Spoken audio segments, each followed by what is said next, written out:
So I broke up with my oncologist and my rheumatologist last week. And I want to tell you why, because this is really important.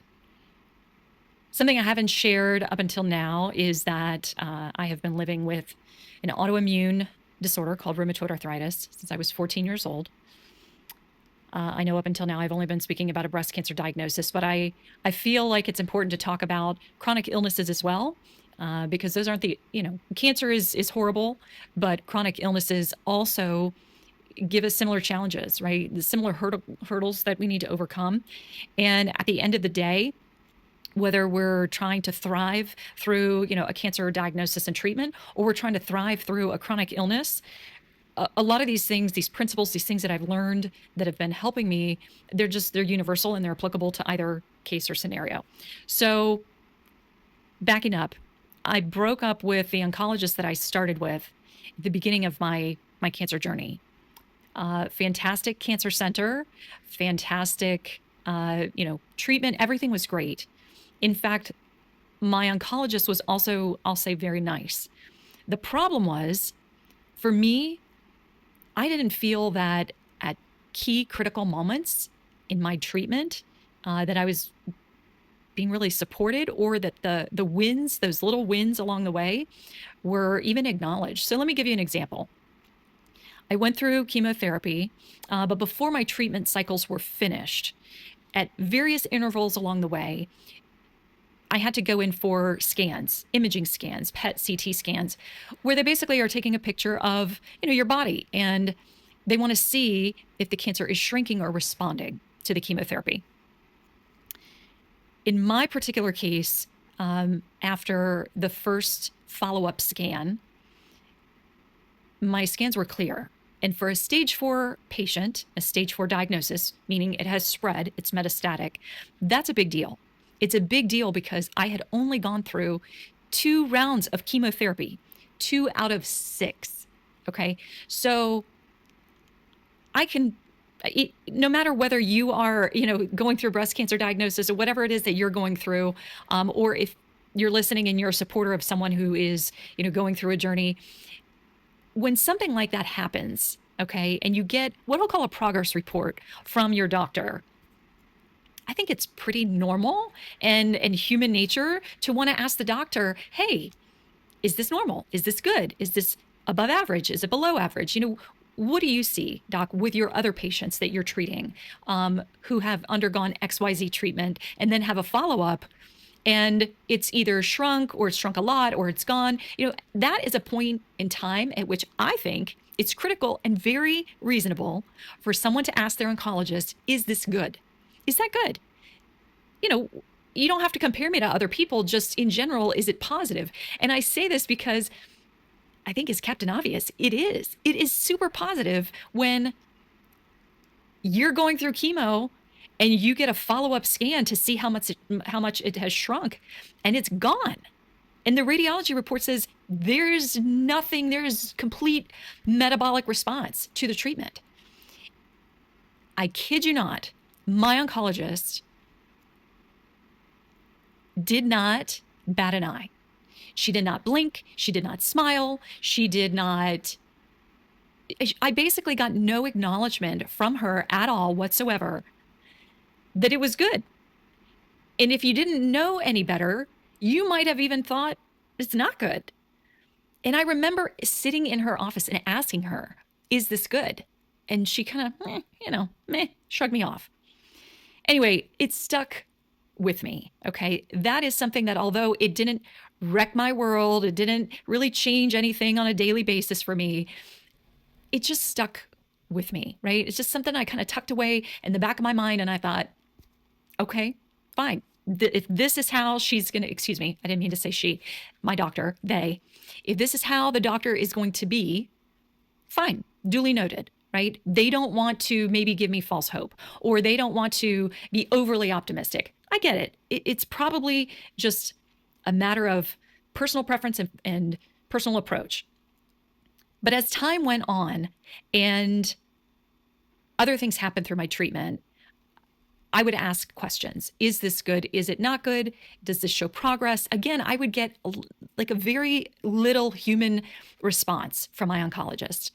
And it just kept, bugging me that through all of this person couldn't even tell me, that's great. The other thing that just kind of confirmed and told me I wasn't crazy was that the nurse practitioner who I saw probably alternating visits, right? I didn't always see the oncologist on every single visit. After a certain point, you start alternating, and then you'll see a nurse practitioner maybe every other visit. And it wasn't until a visit with the nurse practitioner when she said, "Oh, that's great." And then a third thing was someone called a nurse navigator that I had been introduced to very early on, right when I received my diagnosis through, I'll call it a sister facility. She actually reached out to me, called me on my cell phone the day that the imaging results were in my portal, and called me and said, "Congratulations." And that was the kicker. That's when I thought to myself, isn't that what my oncologist should say to me? Isn't that something my care and support team should say to me? Yay. Again, not that I really had a lot to do with it. I owe the credit to the chemotherapy, but still, just something wasn't right. So fast forward to another test that I actually heard about on a doctor's podcast. It was a doctor who has a podcast. She had gone through breast cancer and is a survivor and a thriver. And she mentioned this test on her podcast. And it basically checks for circulating tumor DNA. So the DNA of your tumor, it checks to see if there is any DNA from that tumor circulating in your blood. This is very, I'll say, new in terms of keeping track of a disease or cancer progression, and also seeing how effective chemotherapy is. And when I asked my oncologist about it, the office said, "No, we don't do that." And I'm not going to get into right now all the reasons why they gave me, but fast forward to a follow-up call that I had with my oncologist. I said, "I want the test. I want this test. Unless you can give me a reason why I shouldn't take the test or get the blood test, I don't care what it costs. I don't care what the results are. I want another tool in my toolbox. I want to be able to see how, things are progressing beyond just a scan, right, and an image." So she agreed to do this. And I will tell you that when those results came back and they were positive, again, my oncologist, blank face, zero expression, zero celebration, zero anything, zero reaction, as if she might as well have just been reading letters on a page. There was nothing there.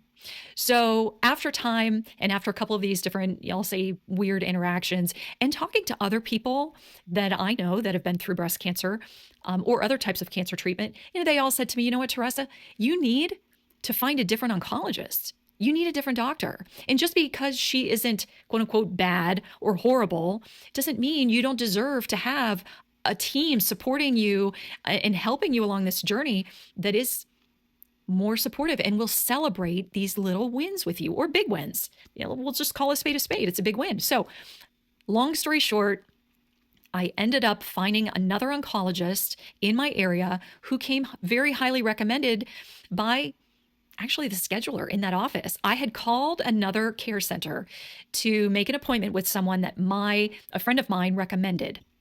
And they said, "Sorry, she's no longer taking new patients." And I said, "Well, here's the situation. Here's the story. And I'm looking for a new oncologist." And the woman on the phone that scheduled said, "I've been working here for a long time. And if I were, battling cancer, this is who I would want to treat me and go to." And I thought, wow, that says a lot. She's been working there for a long time. She knows all of their doctors and all of their practitioners.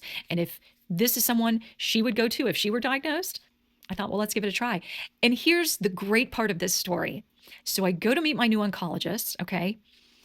I give her my backstory. I'm sitting in her office with her nurse. And when I tell her about the clear scans, right, after a couple rounds of chemo, and I tell her about this the positive results of the blood test that I had, do you know what she did? She said, "Yay." She threw up her hands and she did a little dance.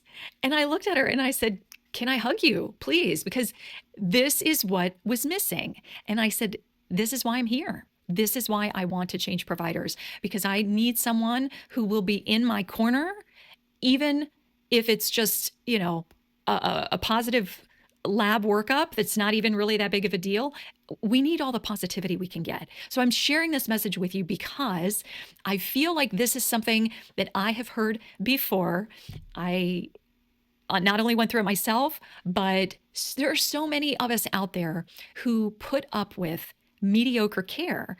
And again, I have nothing but wonderful things to say about the rest of the care team at that care center. They're world renowned. And all of the lab technicians, the infusion technicians, the nurses, all of the people in that facility honestly made me feel wonderful when I would go to my appointments. I almost felt like Norm on Cheers when I walked in instead of walking into a bar and everybody yelling, Norm or Teresa. It was, I walked into the cancer center, and when I walked into the back, the nurses would give me high fives, we'd hug, we'd catch up, and I have to say, it was hard to leave those people because I had built relationships with them and they became like family to me.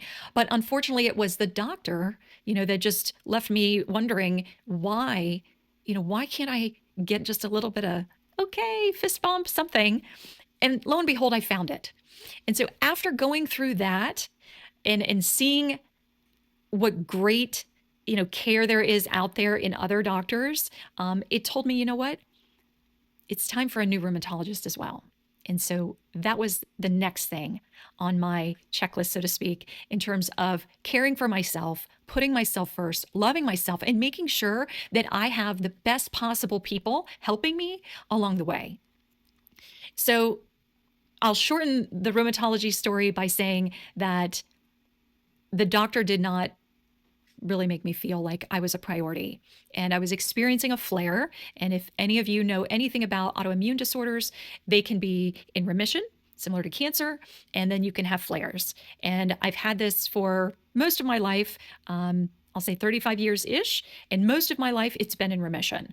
Unfortunately, after chemotherapy and some other things, it came back with a vengeance. And so I have been in a lot of pain and discomfort for the last 4 months.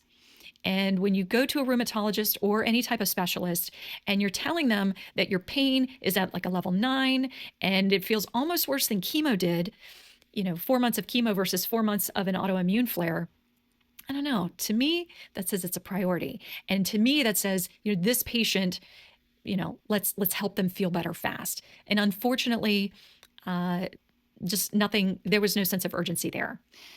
So I decided it was time to do the same thing with my rheumatologist that I did with the oncologist and go out there and make a new appointment, which I did. And lo and behold, they had an opening right away. And I couldn't have been happier with the care that I received. Not only did this doctor listen to me, gave me their undivided attention. They made me feel heard. They made me feel validated. Everything that I said, they understood and they said, okay, based on what you've told me, here's what I recommend we do, which was a very stark contrast to what my former, rheumatologist was saying and doing. And it was just a, 180-degree difference. So I hope this message, although I did not rehearse this, I didn't do any kind of dry run. I apologize that this is so imperfect, but I am trying to embrace a new thing here, this imperfection, as I call it. And instead of worrying about what I say and how I say it, and making sure that these recordings come off flawlessly and are perfect. You know what? I think at the end of the day, nobody cares if I don't use the right words. And if my podcast videos are a little bit glitchy or blurry or imperfect, the message, I think, will resonate with a lot of people. And I think more of us need to hear that it's okay to change your doctor. If you don't like them, if you're not happy with the care, and if you feel that they're not really looking out for your best interest, even if it's celebrating wins or making a great recommendation for you when you're not feeling well, then I say, I wouldn't say get out the phone book because we don't use phone books anymore, but proverbially get out the phone book and find a different doctor. Ask your neighbors, ask your friends, ask your family. I also looked on social media and I just got input from anybody, that I was close to and trusted. So, all right. I think that wraps up another episode. I'm not sure what we're going to call this one, but I wish you all well and we'll talk soon.